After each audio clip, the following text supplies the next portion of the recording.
Vision Quest video series, a step-by-step guide to holistic health. Today's program, we'll discuss crystal therapy. My name is Shelley Lesson-Stockwell, and I'm a hypnotherapist, transpersonal hypnotherapist, which means that I'm very interested in all states of consciousness, the subconscious and the conscious and the superconscious, the part of us that knows expanded things like past lives and future lives and is very intuitive, highly creative.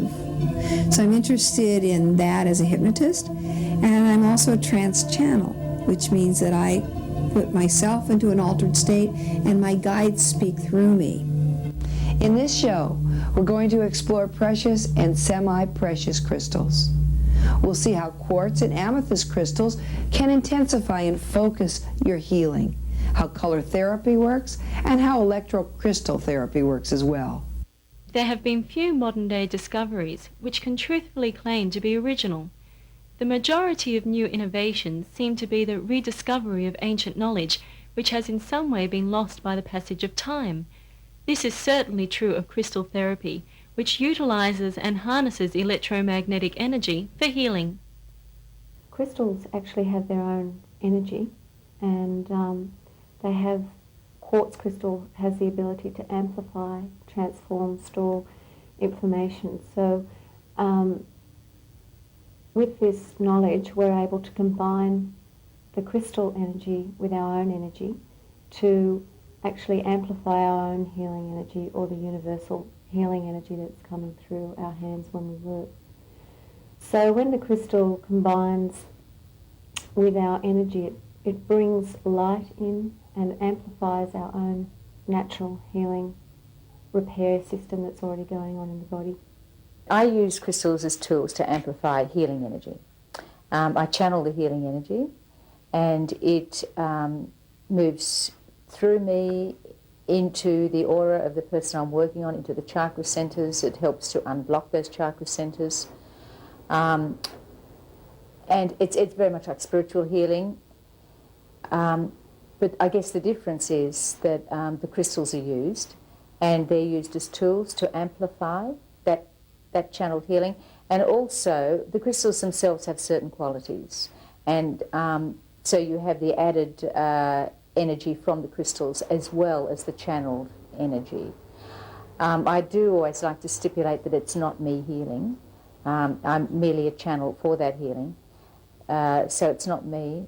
So it's really a combination of the channeled healing and the crystal energy. First used on the legendary continent of Atlantis, crystals became indispensable to the people of that time, who capitalized on their capacity to store and amplify any power source fed into them. In a manner still mostly unknown to modern-day scientists, large crystals provided lighting, power, and transport. Today, scientists are slowly rediscovering the power of crystals and are beginning to regain some of that lost knowledge obscured over the millennia. Crystal therapy is the therapeutic use of semi-precious and precious crystals for healing. Each crystal is believed to have specific therapeutic properties, although the same crystal may have varied effects on different people. The most common crystals used in general healing are quartz and amethyst crystals. Both these crystals are believed to be very efficient in magnifying healing energies from either a mechanical source or from a human being. Crystal therapy is commonly used in conjunction with color therapy using a crystal light box. This is a box which produces different colors using gels. Different crystals are placed inside the box to focus light energy and project it onto the body. In some parts of the world, electrocrystal therapy is also practiced. This involves the transmission of different pulses of high-frequency electromagnetic energy through specific crystals. They amplify energy, they transfer it, they focus it, they store it. They're very, very powerful tools. Different crystals do have different properties, but we use them as a tool in healing. We actually don't say this crystal heals me. It's like quartz is used as a tool for amplifying sound in radio signals or computers, lasers, all that sort of thing. So they're amplifying the energy of the crystal. But in order to use them as a tool for healing, we can get in touch with the properties that some of the crystals have. So for instance, the rose quartz has a very loving and gentle sort of energy, and so that can help to calm and soothe someone. Amethyst has also a calming energy and can be used to just break up or clear conflict in a room. And then the clear quartz is a great energizer. It can amplify our energy and help us to gain vitality and zest.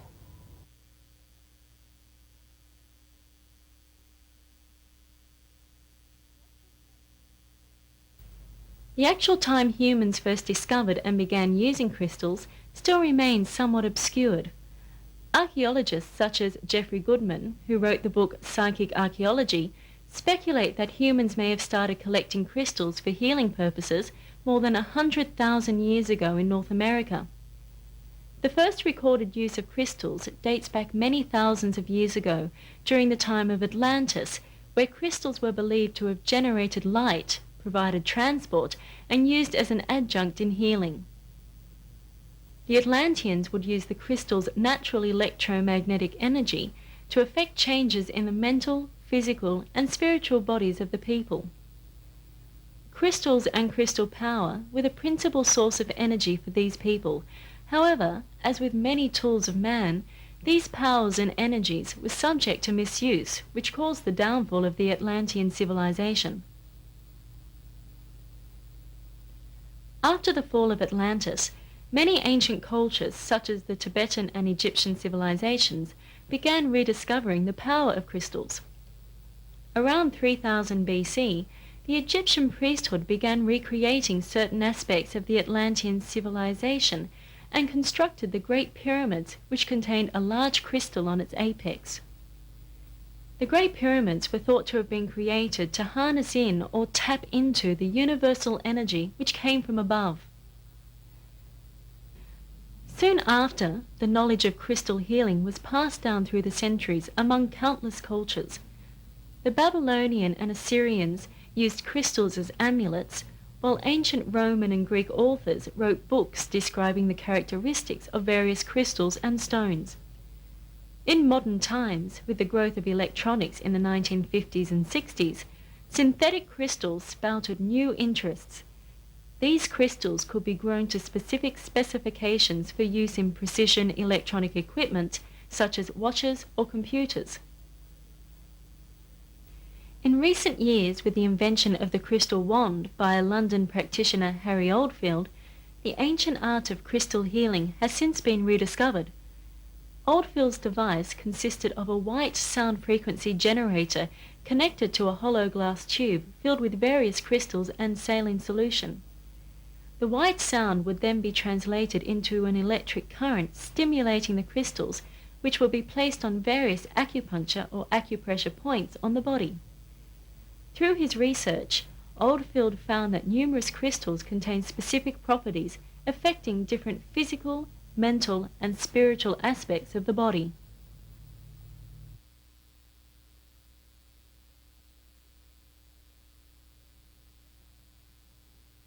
There are different styles. I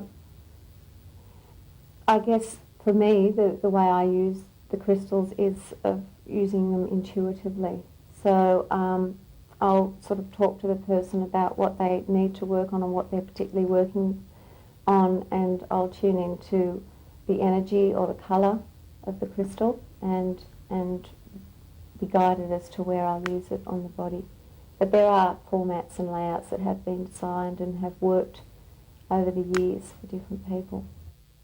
Yeah, well, there would be a specific way that I teach it. I teach my students the way that I do it, but of course I don't say that mine's the only way. You know, everybody has different ways, and I can't say that I'm right and someone else is wrong. I just teach my method, and I certainly respect other people's methods of crystal healing as well, naturally. And I guess it would vary with individual and individual. I mean, Yes, every healing, you mean?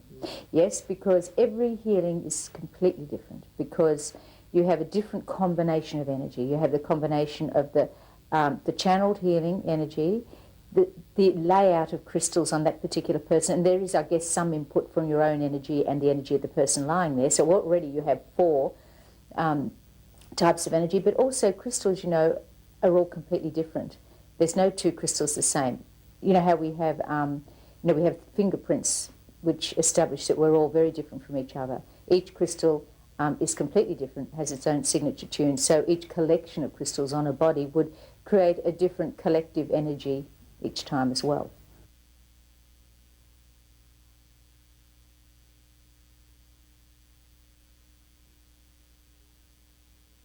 Each crystal is believed to possess a unique property when applied to the body. Crystals can also be used in chakra healing and balancing, where individual crystals balance energies at each chakra point. Crystal pendulums can also be used during a crystal healing to indicate where certain imbalances in each chakra center is occurring. Well, fluorite, as you might have noticed in the healing, I use a lot of fluorite. Fluorite is used for accessing higher mental planes of consciousness, and fluorite is really good for anything to do with the higher chakras, the brow chakra and the crown chakra. I guess fluorite's my favourite crystal.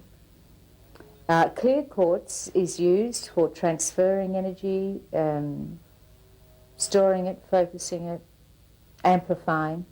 And clear quartz crystals are like little computers, and you can actually program a clear quartz crystal for healing or for purifying water or for whatever. Rose quartz is very much the love crystal, and so you use rose quartz on the heart chakra for opening up the heart chakra and for opening up and accessing love.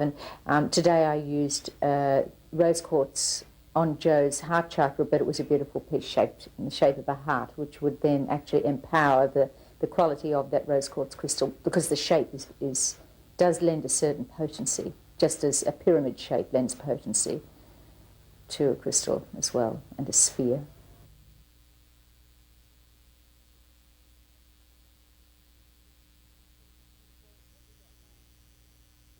Well, with the heart, it's just an established type of.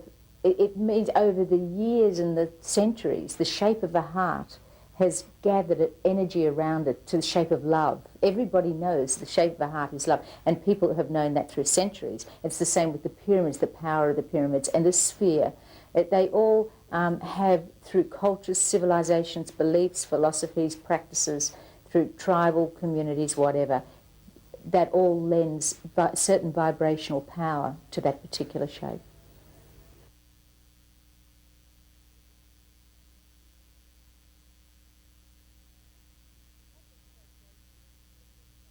I'd just say go for the crystal that you're attracted to. Definitely not an intellectual decision. It doesn't matter about the price or how large it is or anything else.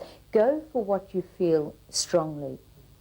Because the reason is there's been an exchange of energy between you and the crystal, and that exchange of energy is manifested in you in a desire to touch it or want to hold it. In fact, it's an important exchange of energy, which means that your aura or auric field is probably in need of the qualities which that crystal can give out at that time, which is why you feel attracted to it.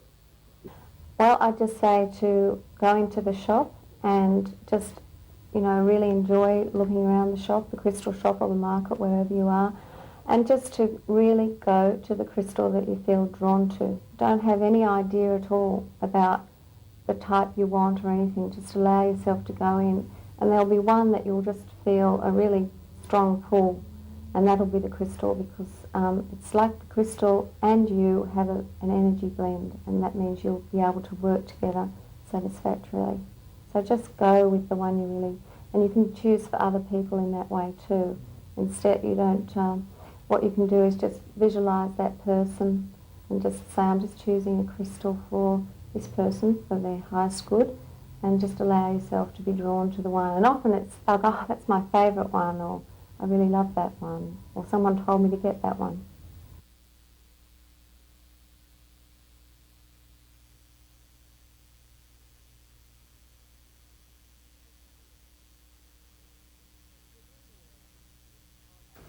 within the aura, I did place an amethyst cluster simply because amethyst clusters are really good for transmuting negative energy to positive energy, which they do. That's why it's good to put a smaller crystal onto an amethyst cluster, because it automatically transmutes negative to positive. So I always put an amethyst cluster into the aura of a person where I'm working. Some people put them underneath the massage table. I just tend to pop it into the aura. So we have that. Of course, I use this beautiful rose quartz heart on the heart chakra for reasons I've just mentioned. I used, on the solar plexus chakra, the gold and yellow fluorite, because the solar plexus chakra gives off a beautiful yellow energy. And the yellow stones and crystals really assimilate very, very well with that energy. So I use those and citrine. And I also used some beautiful golden tiger eye with it as well. So that was with the solar plexus chakra. And I used, between the chakra centers, as I mentioned, that's a natural double terminated crystal. So I used a series of double terminated crystals at the crown chakra and at the feet as well. And this helps the energy flow to flow very evenly all through the aura. So I like to use double terminated crystals, clear quartz crystals, for that reason. And I had a series of these Marcel Vogel crystals, double terminated ones as well. This isn't a Marcel Vogel one, but here's one of the Marcel Vogel ones I used. And that's a 12-sided crystal. And it's not a crystal that has grown in the ground. Marcel Vogel, who died a couple of years ago, he was the chief scientist at IBM, but his hobby was clear quartz crystals and smoky quartz crystals. He grew them in a laboratory, and this is one of his crystals grown in the laboratory. And it's an amazing crystal for healing. His crystals were incredible. He proved scientifically that if you have a clear quartz crystal in your aura, it automatically diffracts extreme low-frequency radioactive, rays. It was proved scientifically. So I used several of these between the chakra centers, the Marcel Vogel crystals, as well as those natural double terminateds. Up around the crown chakra, here's a couple of clear quartz crystals with rutile in them. And rutile is really good for people with epilepsy, where there's interference with the electrical impulses in the brain. So they're very, very good to use. I use that up near the crown chakra for that reason.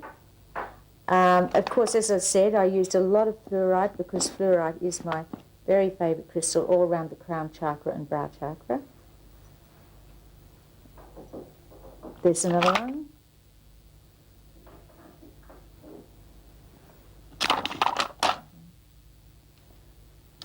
And a lovely clear one. Right, now, this is another example of citrine, which I used on the solar plexus chakra, by the way. I hope you can get that on the camera. It's beautiful golden colour. And inside there's this incredible little crystal cluster right inside. It's just gorgeous. On the throat chakra, I used the blue crystals, azurite, and lapis lazuli and turquoise, all the beautiful blues. I did have an amethyst too up around near the brow chakra in the aura. And on the brow chakra itself, I had this beautiful piece of sugar light or lepidolite. And I also had the amethyst pebble as well. And more fluorite. I had green fluorite on the heart chakra along with the green aventurine, which are both very good for opening up the heart chakra. So they were up there with the rose quartz. Navel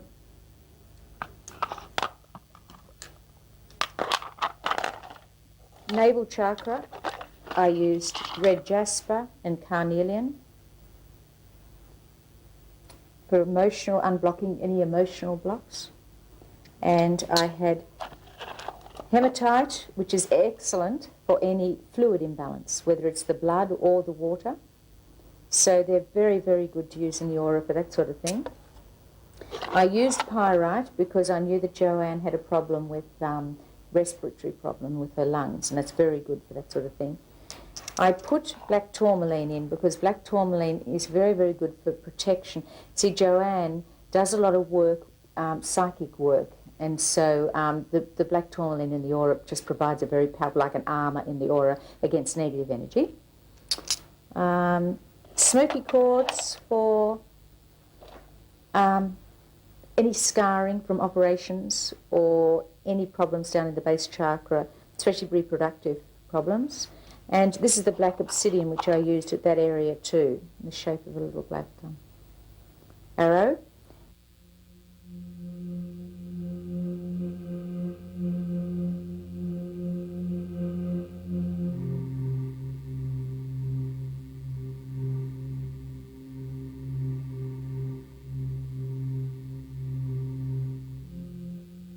Well, in choosing a crystal during a session, I just go with the flow. I don't think about what I'm going to use. The crystal, I have a wide variety of crystals there, and I just go with what I automatically know is needed. I try and keep my intellect out of the way and my ego and my personality out of the way.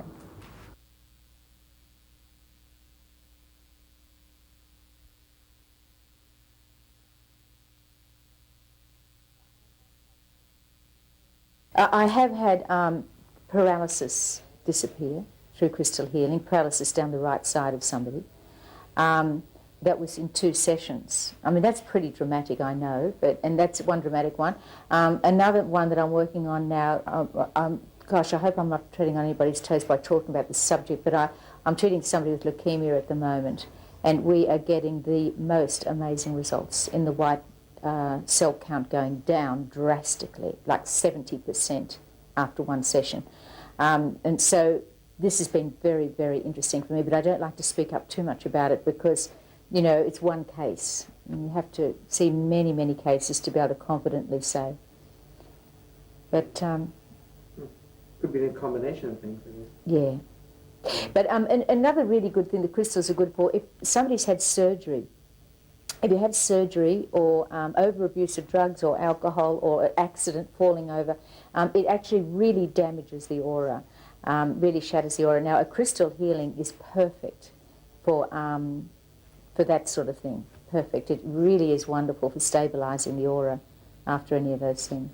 I guess one of the most interesting ones for me was when I first came into crystals, I was very much a child actually, but later on I learned about the properties of crystals and what they meant. But I always felt more to actually be drawn to the crystal than to go for the one that the property says this is what it's for.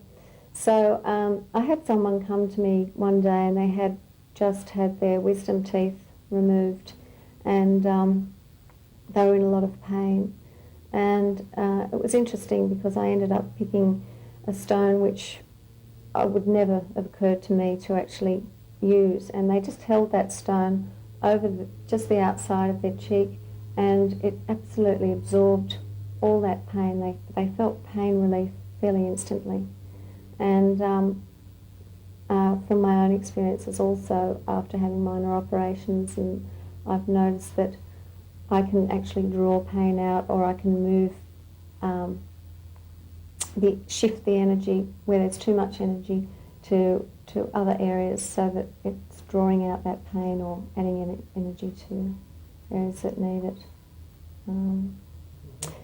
I think another interesting way in which crystals I've found have been used are for dream recall. I've had a lot of people say, I can't remember my dreams, I never remember them, and I say, well, okay, just program a crystal to help you and try it and see what happens. And I've had a lot of people ring up in a few days and say, wow, I'm remembering my dreams are really vivid now, and recording them.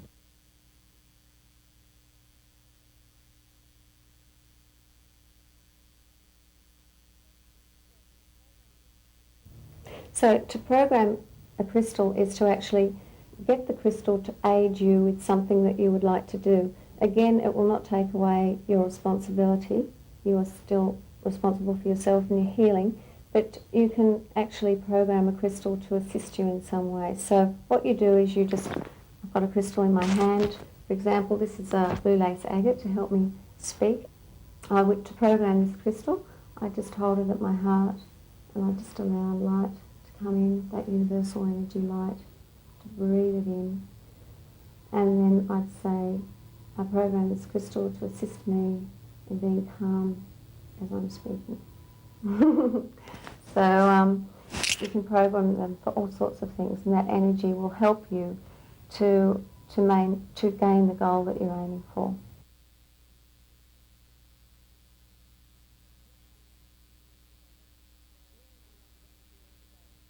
We are made up of energy also, and so in our energy we have an aura, a human energy field, and within that energy field there are 7 major chakras. There are other smaller chakras around the body, and so we're amplifying. We are energy. We're made up of energy, and the crystal is made up of energy also. So the coloured stones, the gemstones, can be used in interaction with the colours that are of each chakra. So when the light and colour blends together, balancing can occur. Well, particular crystals work very, very well in synchronicity with the energy of the chakra centres, certain ones. That's why I place certain ones on certain chakra centres.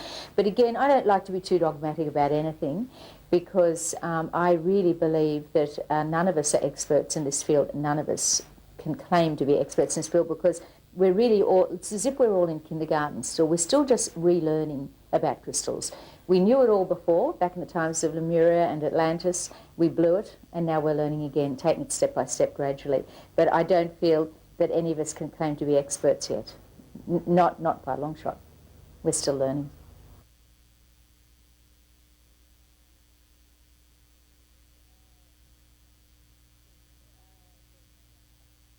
It says a lot in the books about these long, dramatic 2-week rituals of cider vinegar and all this sort of stuff with crystals. You don't have to do any of that. You can clear a crystal with the power of thought. And if you just really project a laser beam of thought energy into the crystal for clearing it, it will clear. And I always sort of do this demonstration in the workshops and the courses which I take, where a crystal can be filled with negative energy, and you do kinesiology on the person to see how it weakens the aura and the strength of the person. Then you just flash some very positive energy into it to clear it, and you do the kinesiology on the person again, and it is totally rectified immediately. The power of thought is extremely effective in clearing crystals. But of course you can place them on amethyst clusters or into a properly aligned pyramid, or if you wish to have the joy of taking them through the elements into the earth and water and moonlight, not too much sunlight, moonlight is better than sunlight. You know, that's wonderful to do. But there aren't these incredible strict rules about things. You know, the 2-week thing, I think a lot of that's just created to sell books. I haven't found that there is any need for that at all.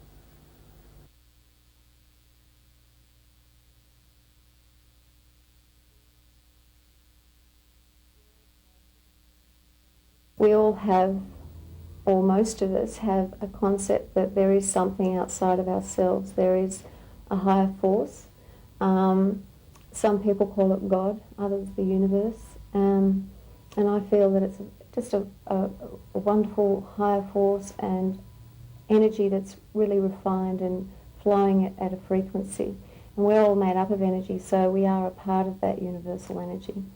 But as we reflect and draw into ourselves and also allow ourselves to open up, we can connect with a higher energy and allow that to flow through us and bring more balance into our lives.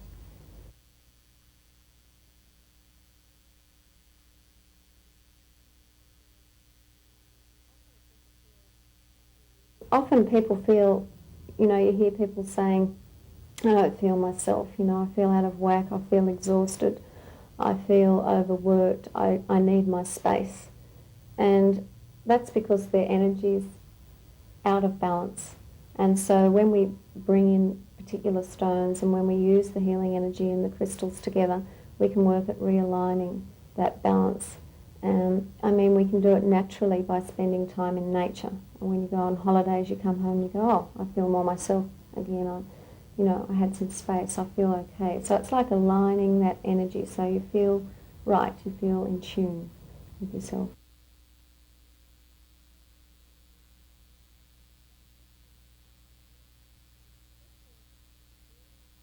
Crystals do go on their way. We don't own them, and I think that's a really important point about them.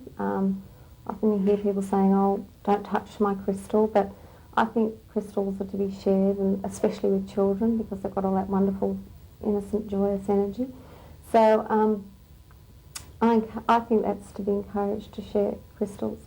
Of course, if you're in a situation where someone's going through a lot of negativity or anger, you would cleanse the crystal after that. But I once lost a crystal. What happened was I was using this crystal for a particular purpose, and then it just disappeared. And I actually was disappointed because I really liked it, and I just let it go, and I thought, okay, well, that crystal's just going on its way, and let it go. And I actually moved house, and it was about 6 months after I lost the crystal. I'd moved house, and I was sitting outside in my new place, and I was just sitting at the table, and I looked down, and there was that very crystal. And I've still got it today, but I'll let it go if I have to. So I believe that they come and spend time with you and work together, and when it's time to move on, they move on. And so if you do lose a crystal, it's best to just go with that.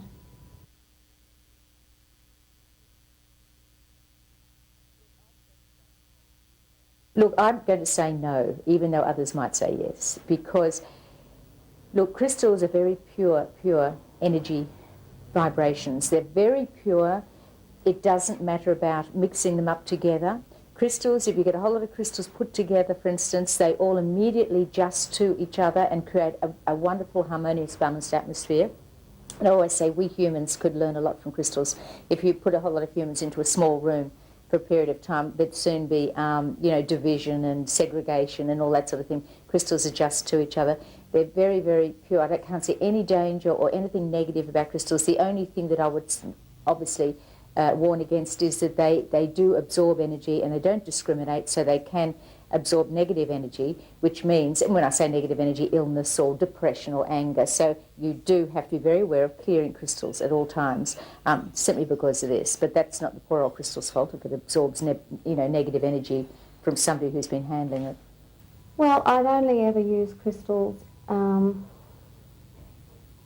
if someone wanted me to. I don't feel that I have the power to say, well, you need this and this is what you're going to have, and so there.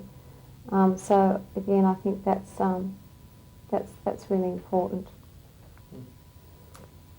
Also, I think that sometimes people, if they haven't been around crystals a great deal, and sometimes the energy is very strong, they go into a room and they start to feel a bit headachy. They need to just sort of take it easy and just never use a crystal if you feel uncomfortable with it, never hold it.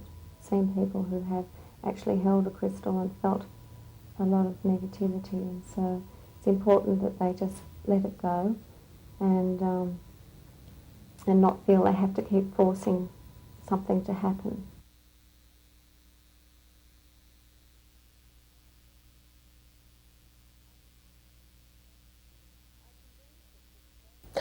I've been doing it for so many years now, about 15 years or something. I think I subconsciously, automatically do a lot of stuff as I begin, because I don't consciously do a lot now. But anybody beginning, I teach people certain techniques for strengthening their aura, and even sealing it off if need be before they start, because you can pick up on, depending on the problem, you can pick up on other people's pain. You have to be very careful. And in the beginning, when people start, they very often can be drained for a number of reasons. A, they can be using their own energy, which they shouldn't be doing, or they can be picking up all the problems of the other person. So there are certain specific auric exercises you can do to strengthen the aura and put a protection into it, and really look after yourself in that way without losing your compassion or your ability to channel.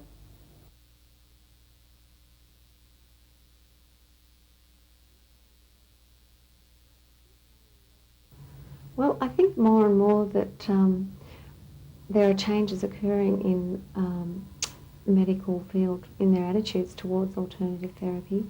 I mean, just looking at the way quartz is used technologically in laser treatment and all that kind of thing, I think a lot of doctors are actually opening up to the fact that if we're amplifying sound waves, we can amplify our mind, we can amplify thoughts, we can amplify our natural healing abilities. So I think more and more it's becoming more acceptable. Well, funnily enough, I've come into contact with psychiatrists, doctors and police officers and on the subject of crystals and their powers and healing. And I've actually had some really intelligent, warm conversations with these particular ones who I have spoken to. So I haven't encountered derision personally, but I'm quite sure that most doctors out there would be rather derisive of it. Because the doctors that I've spoken to have been really doctors who also practice acupuncture and other things as well, so they're very open to it, you know, even though they don't practice it themselves.